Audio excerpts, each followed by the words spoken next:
যারা কোনো বাচ্চা কাচ্চার বাপ মার বাড়িতে আয়া বা গরো আয়া ঘর বাড়ির মাওলা জাওলা দেখা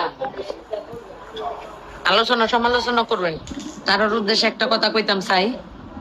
অতই যদি আপনারা আমরা বড় আওলা জাওলা লাগে তাই না 5-7 বছর, কারণ এই 5-7 বছর পরে ঘর গোছানি লেগে বহুত সময় পাইম, কিন্তু আমার ফুতাইনের শৈশবার ফিরে পাইতাম না। এরার এই 5-7 বছর খালি এরার এই মানুষ করবাম, আর ডাইনা বামে কোনো দিকে চাইতাম না। ঘর বাড়ি যেটা মন চাই এটা হয়ে যায়, গাল লায়া দাউলায়া যা মন চাই তা হয়ে যাক বা, তাতে আমার কিচ্ছু যায় আসে না। আপনারা যদি যায় আসে এই 5-7 বছর বাইতে আইন না যে হইব।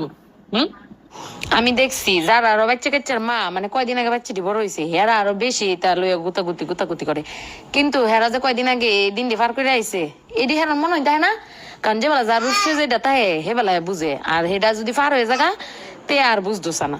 আমরা কি গড় গুছালো রাহি পরে তো ঠিক গুছাই লাই, আপনারা যে সময়টা